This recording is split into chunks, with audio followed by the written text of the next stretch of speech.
Sukui Gar. Greetings, I am Tad Larkin, the lore master of Manda-LORE, and today I'll be digging through the archives to elaborate on the fierce Zabrak Sith Lord, Darth Maul. Born on Iridonia some 54 years before the Battle of Yavin, not much is known of Maul's early childhood, or even his real name given at birth. What we do know is that he was found at an early age by a Dark Lord of the Sith, Darth Sidious, who was drawn to Iridonia, sensing Maul's massive force potential, and he wanted to harness him for his own machinations, before he could be discovered by the Jedi. Following his abduction of the child, Sidious was granted permission from his master, Darth Plagueis, to train the boy as a Sith assassin. Unknown to Plagueis, however, who had since become preoccupied with his quest to find the secret of eternal life locked away in his mansion on Sojourn, Sidious intended to train Maul as his own Sith apprentice, in preparation for his eventual succession to Master, as dictated by the Rule of Two. But for now, Darth Sidious commenced the boy's harsh training, and his journey unto the path of the dark side of the Force. Droids would tend to Maul's basic needs until the time that he was capable of performing day-to-day tasks on his own, reinforcing the notion that Sidious was his master, not his parent. Maul's first lesson would be in hatred, and Sidious instilled it in him well, making him sleep on the cold hard floor and generally treating him no better than one would an ack dog. Fear was also a common teaching tool in Sidious's curriculum, as in one instance a young Maul had flinched after experiencing a bite from a reptilian dinko, and Sidious proceeded to fill his sleeping chamber with dinkos and locked Maul in there until he had killed every last one of them. Pain was the third pillar of Maul's indoctrination, and by his adolescence, he endured his entire body being adorned with Sith tattoos through traditional tattooing methods performed by his master. Around age 10, more combat was introduced into Maul's training regiment, and he had began learning the basic forms of lightsaber combat. Spending a great deal of time studying the techniques of the ancient Sith Lords, Maul honed himself into a master of Form 4 and Form 7, Ataru and Juyo, two of the most aggressive forms of lightsaber combat, by the age of 17. Maul had also honed his skills in the Force as well, which earned him some unique abilities such as Mechu Duru, which allowed Maul to have an intuitive understanding of technology and mechanics, even allowing him at one point to convert a protocol droid into an assassin droid. Gaining a preference for staff weapons through his years of training, Maul constructed his lightsaber after the fashion of Exar Kun's double-bladed lightsaber, featuring dual synthetic focusing crystals, which allowed him to toggle different blades off and on apart from one another. For Maul's final test, Sidious abandoned him on the arid world of Hypori, and, using his years of training and survival skills, he survived for a month, all while fending off hordes of assassin droids until his master's return. Upon arrival, Sidious goaded him into a duel, taunting him with claims that he had trained a new apprentice to replace him, which of course prompted a violent outburst from Maul, who bit Sidious's hand and spat the blood right back in his face. Exhausted and famished, Maul knew that he could not defeat his master, and kneeled in submission to prepare for his death, and Sidious struck him down, only to reveal that his lightsaber was actually a training saber, and bid him a job well done.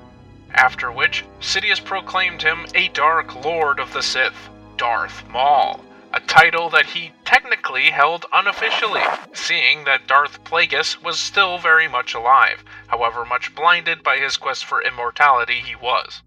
Darth Maul kicked off his Sith career assassinating a former Jedi and various political rivals of Sidious, Plagueis, and the Trade Federation, instigated the Yinchori Uprising in 33 BBY, sabotaged a mining operation on Dorvala, and infiltrated a prison on Cog Hive 7, springing an arms dealer and head of the Bando Gora, Komari Vosa.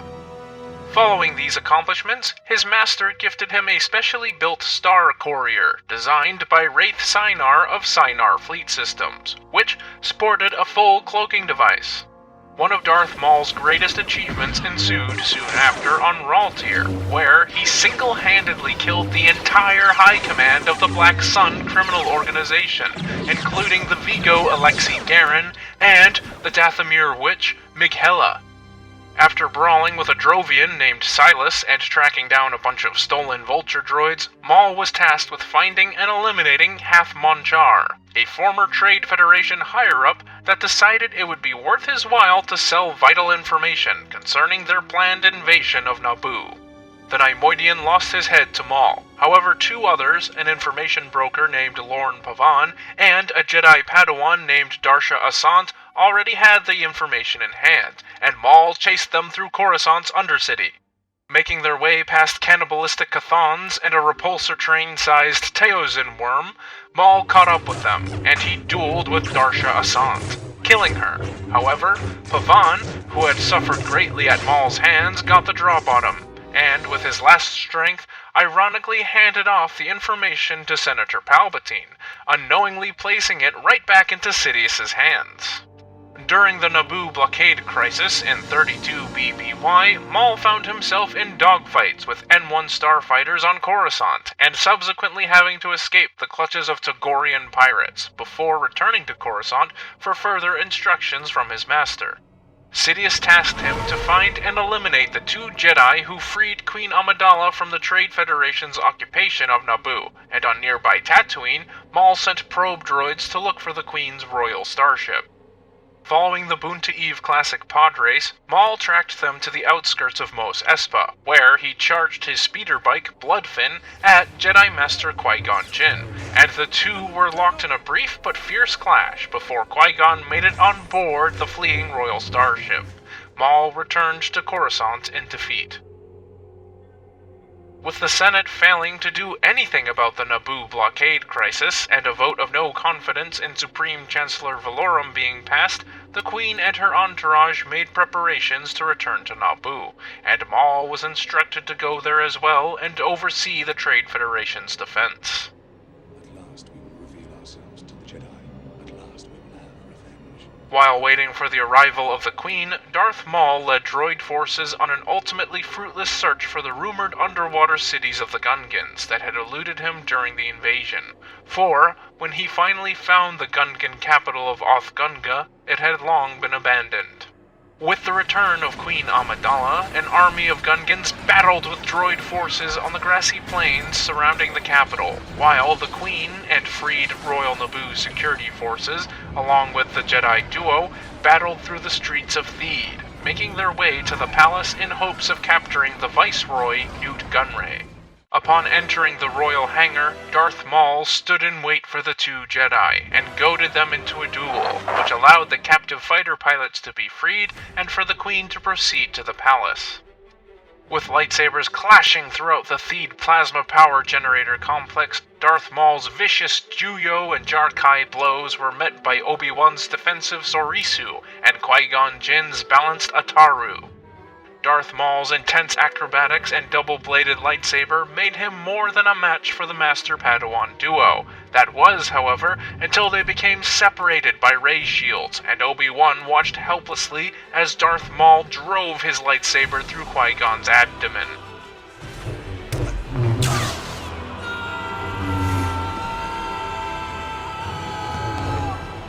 As soon as the ray shields went down, Kenobi charged at Maul with a fury of blue strokes from his lightsaber, and even managed to cut Maul's hilt in half before Maul force-pushed him into a deactivated plasma core.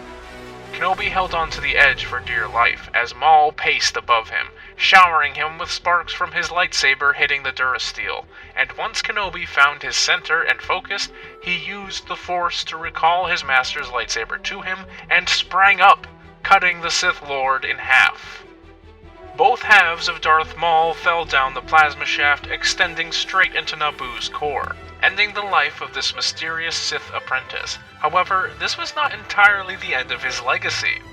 During the height of the Galactic Empire, a holodroid named Proxy was assigned to Darth Vader's secret apprentice, Galen Merrick, aka Starkiller, and one of his pre-programmed combat protocols was indeed the Iridonian Zabrak Darth Maul, which he would employ to train him. Decades later, a Sith cult known as the Prophets of the Dark Side attempted to resurrect Darth Maul, or at least a doppelganger of him, as they believed Darth Vader wasn't a worthy apprentice to Darth Sidious, and seeked to supplant him. Shortly before the Battle of Yavin on Calicar 6, while attempting to intercept what he believed to be a rebel ship passing off a copy of the stolen Death Star plans, Darth Vader encountered this Maul doppelganger and defeated him in a fierce clash. The last time the memory of this Sith Lord haunted the galaxy was during the reign of the New Republic, after Palpatine's death at Endor. On Maul's homeworld of Iridonia, a mad scientist managed to retrieve the brain of the late Sith Lord, or at least the resurrected doppelganger, and neurologically connect it to a solid-state hologram projector. When Jedi Master Luke Skywalker visited Iridonia on a diplomatic mission, he was attacked by the holographic Zabrak. However, he wasn't easily fooled, and managed to turn off the life support system keeping Maul's brain alive, ending him once and for all. This transmission was suggested by Hans Strang. If you have any suggestions for future transmissions, don't be afraid to drop a comment. In the meantime, keep your comm channels open for future transmissions, and don't forget to subscribe. Tad Larkin, out.